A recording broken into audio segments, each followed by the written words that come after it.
তিন জায়গায় প্রয়োজনে মিথ্যা বলা যায়।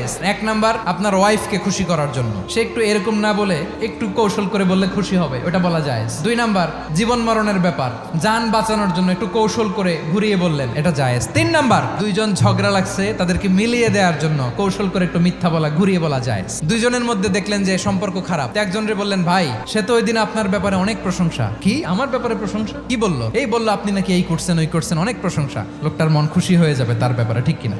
আবার তার সাথে যার ঝগড়া, ওরে যে বলুন, ভাই ওই দিন তো সে আপনার অনেক অ্যাপ্রিসিয়েশন করলো, অনেক, সে তো অবাক, কি রে বলে কি? এই যে দুইজনের ব্যাপারে দুইজনের একটু ভালো ভালো কথা বলে দিচ্ছেন, একদিন দেখবেন রাস্তা দিয়ে হাঁটার সময় একে অপরকে সালাম দিয়ে ফেলছে, সালাম দিয়ে বুকে জড়ায় ধরছে, আছে না নাই? আবার মিলমিশ হয়ে গেছে। কিন্তু আমাদের স্বভাব হইলো, দুই প্রতিবেশী যদি একসাথে বসে একসাথে হাঁটে, দূর থেকে দেখলে আমাদের জলে, আছে না নাই?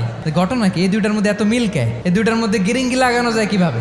আল্লাহর কাছে তওবা করেন, এই মানসিকতার যেন আমরা না হয়, আমরা মিলিয়ে দিব।